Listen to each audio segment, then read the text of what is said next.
Goeiemôre. Het is lekker om vanoggend weer voordat ek kan kom staan en die woorde kan gee. Baie welkom aan elkeen hier, baie welkom aan die gaste vanoggend. Ongelukkig vakansie, anders kon julle vir 'n broodjie en 'n koffie verniet gekry het. Maar baie welkom. Ek hoop regtig en ek vertrou en ek glo dat vandag het die Here 'n boodskap vir elkeen van ons. En die laaste paar weke in my stilte tyd en in my dag tot dag lewe ervaar ek dat die Here verskriklik besig is met my hart. Verskriklik besig is met my menswees, dit wat ek tekort kom, wat baie is, en ook waar ek moet veranderinge maak, wat ek moet begin besef vir God, en ek wil 'n bietjie van dit met julle deel vanoggend. Terwyl hierdie dinge gebeur, die eerste ding is toe Karl Tolman so 'n paar weke terug gepreek het oor gehoorsaamheid en sy reis tot waar hy nou huis Nehemia het en die torehuis het en die Here voorsien het al die pad. Toe het Marius kom preek oor wat sukses is en wat dit behoort te wees, maar hoe vinnig ons dit wêreldse dinge maak. Lang storie kort, in die week kry ek toe, en met al hierdie is Here regtig besig om my hart te werk. En in die week stuur een van my pelle vir my 'n video, sommer so 'n Facebook video van Tygerberg radiostasie in die Kaap. En daar's 'n man opgewees wat geïnterview is. Ek weet nie of iemand al die verhaal gesien het nie, maar die man wie hy wat mee gepraat is Johan Koornhof. En Johan Koornhof het in sy lewe hy 2 of 4 dan voor mense dit sien, maar 2 ontkominge met die dood gehad. En die eerste keer was toe hy met 'n bergfiets so geval het, hy gat in sy kop gehad het, en ek weet nie wat als nie. En toe uiteindelik, toe kry Johan Koornhof COVID, in COVID se tyd. En in die tyd wat hy COVID het hy 3 keer op 'n asemhaal.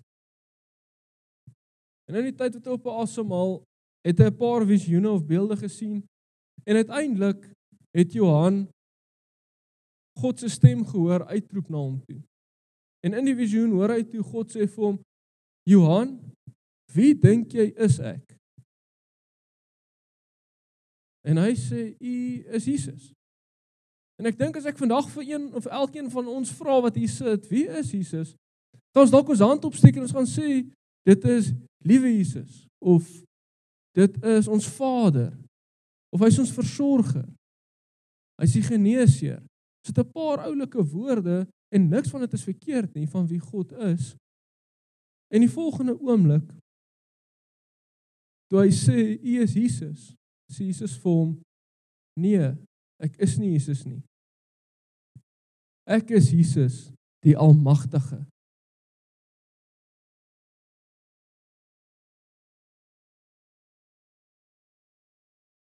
So 'n maand terug, ek het by Ritme Gemeente gewerk voor ek hier na toe gekom het, en die hoofpastoor daar, het so 'n maand terug 'n hartaanval gekry. Hy lewe nog, maar in die hartaanval het hy ook glo 'n ontmoeting met Jesus gehad. En dieselfde vraag is hom gevra.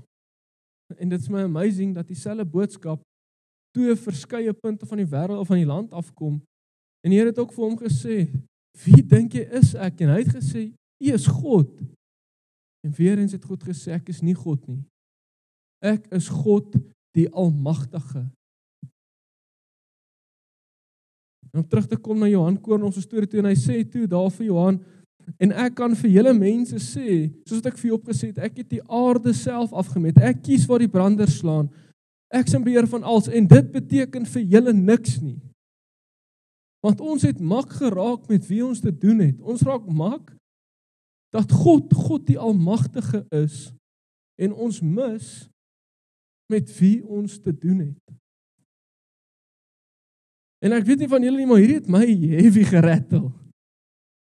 Terwyl ek hierdie vir julle sê, bewe my bene, want ek besef, ek het 'n verantwoordelikheid vir oggend waar ek hier staan, om oor te dra hoe almagtig God is, en ons het moet weet, maar is nie so maklik en eenvoudig nie. Ons sê dat ons dit glo, Maar wanneer die volgende stres kom, dan vergeet ons wie ons God is. Wanneer die volgende hartseer kom, vergeet ons baie vinnig wie ons God is. En ek wil 'n bekende storie vandag met julle deel. Almal ken die storie baie goed. Ons het met dit groot geword in die kinderkerk. Maar dis van 'n man wat besef het wie sy God is. En dat sy God die Almagtige is. Nou soos ons weet, Dawid was gesalf as koning. Hy was nog 'n jong man. Toe het Samuel na hom toe gekom. En Samuel het gesê, hy kom, God het onttrek van Saul af, want Saul het gedoen wat verkeerd is in die oë van die Here. En Dawid is toe kom salf as die volgende koning. Maar hy moes toe teruggaan na skaapwagter wees en hy moet wag vir hierdie belofte van God om waar te word. En ek dink nie dit maak vir hom sin nie. Hier moet hy weer gaan skape oppas, intussen terwyl hy skape oppas, is daar 'n klomp lesse wat hy leer. In die eerste plek moes hy 'n beer veg. Nou dis net as enige iemand UFC kyk, sal hulle weet, dis net die Dagestanders, die russe wat met beere stoei. Die res van ons mense oefen maar teen mense. En Dawid veg 'n beer af en later veg hy 'n leeu af. En ek sien hierdie storie, as julle julleself 'n guns wil doen en julle het Amazon Prime, daar's 'n storie op of 'n reeks wat genoem word House of David. En dit vertel hierdie verhaal so mooi, dis soos The Chosen, maar oor Dawid se lewe. Dis baie cool. En uiteindelik, as jy na die movie kyk, wil Dawid net deeltyd oorlogveld toe. Hy wil vir God gaan veg, hy wil vir God, hy wil vir die Israeliete, hy wil vir die Filistyne wys dat die Israeliete se God 'n lewendige God is. En heeltyd word hy weerhou van hierdie. En uiteindelik op 'n dag kom sy pa Isaai na hom toe en hy sê vir hom, Dawid, vat vir jou broers kos. Hulle is op die oorlogveld. En ek weet nie of jy dit al ooit gelees het nie, maar toe Goliat vir die Filistyne of die Israeliete uitgejou het, het dit vir 40 dae lank aangegaan. Vir 40 dae lank, Dawid het nie op dag 1 gegaan en die reus gaan verslaan nie. Dit het vir 40 dae het hierdie Filistyn vir God en God se volk uitgejou. En ek kan myself sien of hierdie boodskap, hierdie verhaal insien.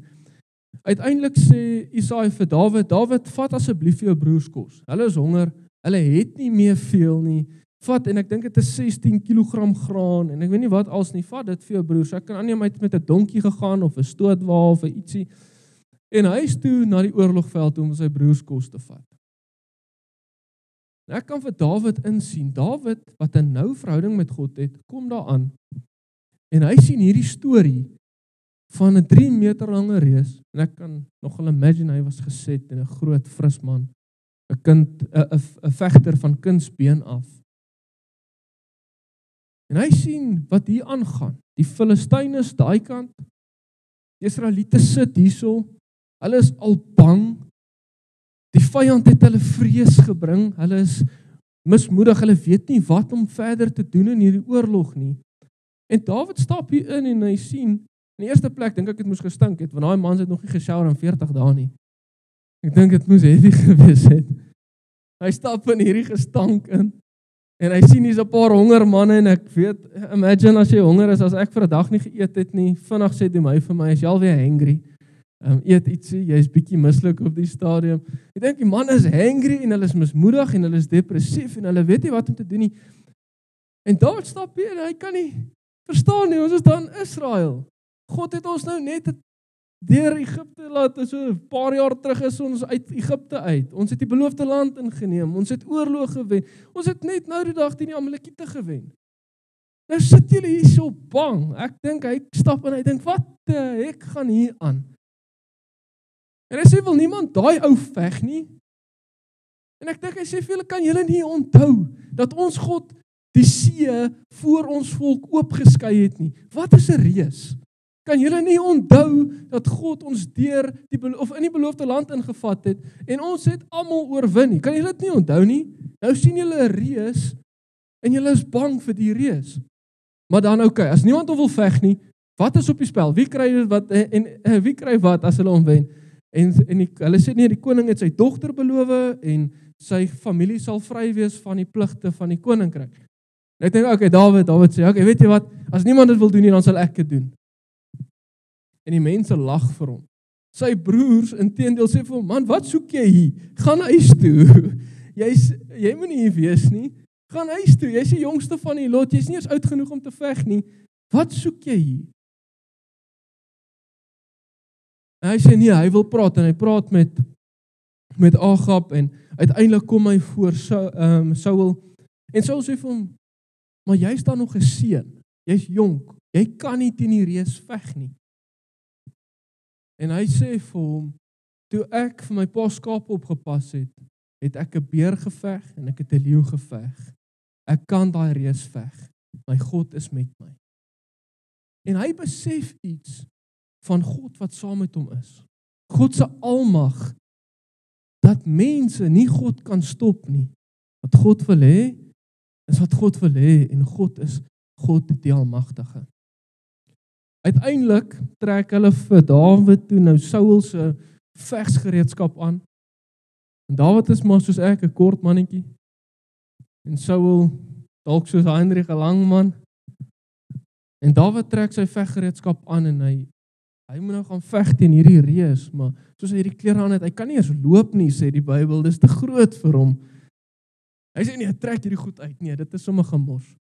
Hy trek dit uit, en hy gaan na die spruit toe, en hy gaan haal 5 gladde klippies. Ons almal ken die verhaal.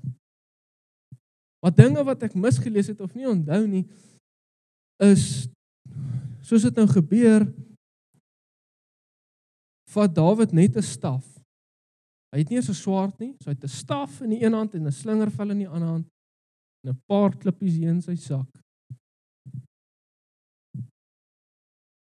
En hy kom voor die Filistyn en vanaf vers 40 is in 1 Samuel vanaf vers 40 sê hy het sy kierie in sy hand gevat, 5 gladde klippies in die spruit uitgesoek en dit by sy skaapveewagtersgoed in sy slingersak gesit. En met sy slingervel in die hand het hy die Filistyn afgeloop. Hy het nie gestaan en wag vir die Filistyn nie. Hy het na die Filistyn toe geloop, hy het hom afgeloop. Die Filistyn het ook al nader gekom na Dawid toe, terwyl sy skilddraer voor hom was. Toe hy vir Dawid sien, het die Filistyn hom met minagting aangekyk, omdat hy jonk was, met 'n rooi gelaatskleur en 'n mooi voorkoms. Die Filistyn het vir Dawid gesê, is ek 'n hond dat jy met 'n kierie na my toe kom? Hy het Dawid toe in die naam van die Filistyne gode vervloek. Verder het hy die Filistyn vir Dawid gesê, kom 'n bietjie hier, dat ek jou vleis vir die roofvoëls en vir die wilde diere kan gee. Maar Dawid sê vir die Filistyn, jy kom na my toe, met 'n dolk en 'n spies en 'n swaard. En hoor hierdie, maar ek kom na jou toe in die naam van die Here, die Almagtige God, van die linies van Israel, wat jy verkleineer het. Vandag sal die Here jou in my mag oorgee, sodat ek jou kan verslaan en jou kop van jou lyf afkap. Dan sal ek vandag nog die lyke van die Filistyne se laar voor die roofvoëls en voor die wilde diere gee, sodat die hele wêreld kan besef dat Israel 'n God het. Dan sal hierdie hele skare besef dat die Here nie deur swaard of spies verlos nie, maar dat die oorlog aan die Here behoort en dat hy julle in ons mag oorgegee het. Dawid verstaan iets wat ons baie vinnig vergeet. Hy verstaan, daar's 'n God almagtig. Nie net liewe Jesus of net 'n rustige lammetjie nie, 'n God wat in beheer is van hemel en aarde. En as die God saam met hom is, sal hy 'n bendestorm aanvat en hy sal nie vrees nie. En volgende wat gebeur is, toe die Filistyn regmaak en nader kom om Dawid te ontmoet, het Dawid na die Filistyn toe gehardloop. Hy het na hom toe gehardloop, hy het nie gewag nie, hy was nie bang nie, hy het nie 'n oomblik 'n vrees in hom gehad nie. Soos hy na die Filistyn toe hardloop, begin hy sy slingervel swaai. en hy gooi en hy slaan die Filistyn tussen die oë. Dink dit dalk soos 'n geweerskoot geklink.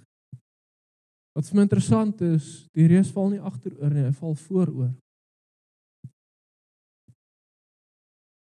Hy vat die swaard van die Filistyn, doen wat hy gesê het, en ek dink hy hef, jammer vir die gruesome beeld, maar hy hef die reus se kop op, en hy sê, dis wat my God, die Almagtige, kan doen. Maak nie saak wie voor hom staan nie, as jy met hom gaan spot, is dit wat hy kan doen, dis nie ek nie, dis my God, wat dit gedoen het. Dieselfde God van die Ou Testament is die God van vandag. In die verhaal van Dawid kan ons sien, as ons glo dat God almagtig is, dan het ons niks om te vrees nie. Maar dieselfde tyd, as ons besef dat God die almagtige is, sal ons ons lewe so lewe om hom te eer. Dan sal ons hom wil ken, ons sal alles in ons mag wil doen, as ons besef dat hy God die almagtige is, om sy lig te skyn in hierdie wêreld. Om dit te besef wanneer ons in 'n oomblik van vrees staan is een ding, maar om dit te besef in jou lewe is 'n ander ding. En voordat ek hierdie boodskap gehoor het, julle weet hoe is ons mense, jy ry en dan pop daar iets in jou kop op en jy sê vinnig 'n skietgebed. Nie dat ek dink ons fout daarmee nie, want ons het verhouding met ons Vader. Ja, in daai oomblik wat ek 'n skietgebed bid, besef ek, wow, ek praat met God almagtig.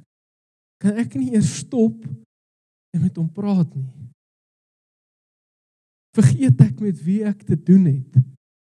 Vergeet ek dat hy die koning van alle konings is? Nou as ek vandag Donald Trump hier laat inkom, en ons moet met hom praat, met wat se eer gaan ons nie vir Donald Trump respekteer nie? Ons weet wat se mag hy het, ons weet wat hy tot in staat is en wat hy kan bereik. Ek dink nie ons gaan hom net afhou nie, ons gaan hom met respek, ons gaan hom in die oë kyk en sy hand skud en verwelkom. Maar as dit God is, dan vergeet ons wie God is. Vandag is 'n roep dat ons weer moet besef dat ons God die Almagtige is. En dat ons moet weet met wie ons te doen het. Die eerste stap van ons om dit weer te besef, kan bloot net gebeur in die tyd wat ons met God spandeer. Craig Rochelle het so statistiek opgetrek en 'n studie gedoen. Barna is 'n groep wat studies doen omtrent gelowige mense, hoeveel ure bid die gelowige mens, hoeveel. Nou so rukkie terug het ek dink Marius of Wyn gepreek oor die Barna studie oor hoeveel die algemene Christen bid in vandag se tyd. En dit is eintlik insane, op gemiddeld bid die algemene Christen 2 minute 'n dag, die algemene pastoor 5 minute 'n dag. 5 minute 'n dag aan God die Almagtige. Is dit wat ons vir hom kan gee? Alhoewel die algemene persoon dalk onder 'n sekere ouderdom, ek sal nie weet of die ou mense op Instagram is nie, maar die algemene mens in vandag se tyd is 17 ure 'n week op sosiale media. 17 ure 'n week, maar ons kan nie eers 5 maal 35 minute, as my sommetjie nou reg is, mag my nie oordeel oor my wiskunde nie, ek het 'n pastoor geword vir 'n rede. 35 minute 'n week teen 17 ure teenoor sosiale media. Algemene ou slaap 56 ure 'n week, werk 56 ure 'n week. Maar die tyd wat ons aan God die Almagtige gee, is 'n fraksie van dit. Dis nie eers 10% nie. So in die eerste plek, om ons verhouding met God te herstel, moet ons weer besef, hy is almagtig, dat ons hom wil ken, wil aanbid. In die tweede plek, om dit te leer ken, moet ons stilte tyd hê. Moet ons op ons knieë voor ons God kom. Moet ons in die woord kom en besef dat hy God die Almagtige is. Wat so amazing is, hierdie selfe God die Almagtige het vir my en vir jou aan die kruis gesterf, sodat ons nie hoef verlore te gaan nie. Romeine, as ek nou reg onthou, is dit 5 vers 23. Die Engels sê, we have all sinned and fell short of the glory of God. Ons almal kom kort van hierdie almag as gevolg van ons sonde. En dan sê hy, maar as gevolg van Jesus wat vir jou aan die kruis gesterf het, het ons genade ontvang om gered te kan word. Om terug te val na Johan Koornhof se storie toe, die Here sê toe in hierdie verhaal vir hom, dat sy lewe moet anders wees, en hy sê vir die Here, maar Here, ek is net 'n mens, hoe kan ek? En die Here sê vir my, Johan, jou sonde beteken vir my niks nie. Ek soek jou hart. Ek soek jou hele lewe. Ek soek al jou toegewydheid. Dis wat ek soek. Hiermee sê ek nie, jy kan sondig en doen net wat jy wil nie. Want as ons God dien met so toegewydheid, gaan ons probeer om hom te dien, sonder om te sondig. Maar God roep ons tot 'n toegewyde lewe. Hy soek ons hart. Hy soek God deurgrond ons hart. Hy deursoek ons intensies. Hy wil hê ons moet 'n intieme verhouding met hom hê. Kan jy glo, hierdie selfe God wat al hierdie wonders verrig het, wil 'n verhouding hê met ons. Hoe amazing is dit nie? Hoe amazing is dit nie dat God die Almagtige jou persoonlik ken nie? Weet presies hoeveel hare op jou kop is nie. Jammer vir die wat nie hare het nie. Maar hy ken julle ook. Hy weet hoeveel baardhare julle het. God het vir ons aan die kruis gesterf.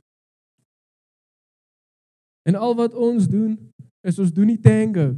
Dan dien ons God en dan doen ons nie. En dan dien ons God en dan doen ons nie. Ek weet ek kan nie dans nie, maar ek het my beste gegee. Ons moet God dien met oorgawe, sonder om te tango. Al twee voete in sy ewigheid en sy almag staan en hom dien. Vandag is 'n nagmaal Sondag. Ons gaan die nagmaal bedien, maar in die tyd wat jy die wyn en die brood neem, wil ek julle uitnooi om in die eerste plek vir julle harte vir God te gee en te sê, jammer Vader, dat ons vergeet dat U God die Almagtige is. Jammer dat ons vergeet wie U is en met wie ons te doen het. En in die tweede plek wil ek julle moet tyd neem, stil raak voor God en besef hoe groot hy is. Dat hy God die Almagtige is. Voor ons oorgaan na die nagmaal toe, wil ek net eers saam met julle bid. As julle julle oë sal sluit.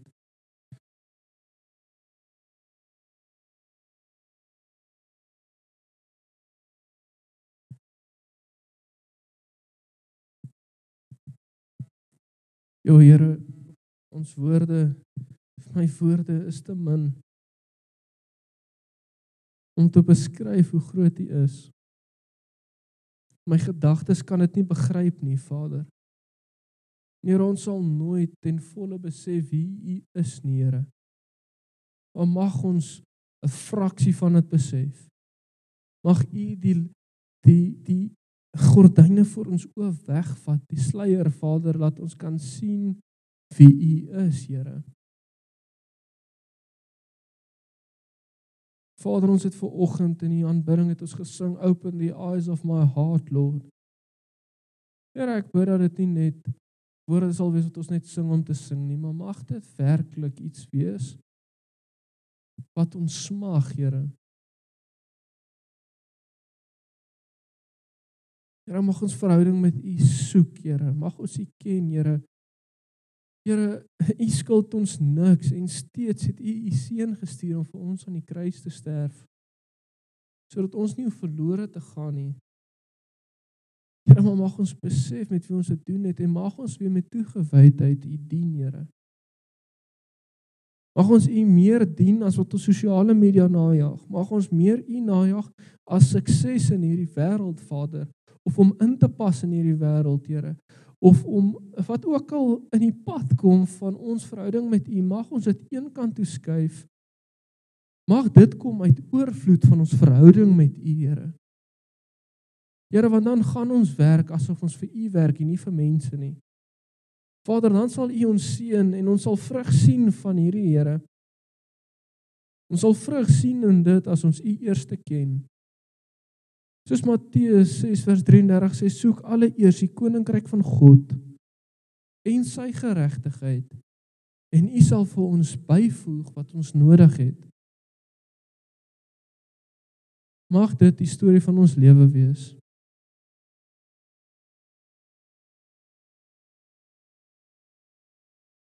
Ons prys U en ons eer U, Vader. In Jesus naam. Amen. Voor ek die nagmaal bedien, is daar 'n laaste ding wat ek net vergeet het wat ek wil noem. In Filippense, ons almal ken die teks dalk, Filippense 4 vers 6, die bekende teks wat sê, as ons na God toe gaan en al ons begeertes voor hom neerlê met danksegging, smeking en gebed, sal God oor ons gedagtes en ons harte waak hou en vir ons die vrede gee wat die verstand te bowe gaan. As ons wil weet of ons God se almag verstaan, vra jouself die vraag, het ek die vrede wat alle verstand te bowe gaan? Want as ons nie het nie, dan vergeet ons hoe groot God is.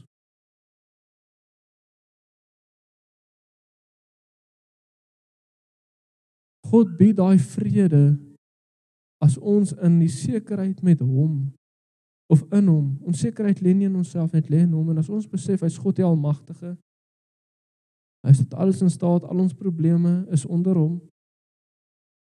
dan kan ons begin 'n vrede kry, wat die verstand te bowe gaan. En dit is nie so maklik, soos om dit net te sê nie, maar herinner jouself elke keer wat jy stres. Herinner jouself elke keer wat jy vrees het, dat God is God die Almagtige.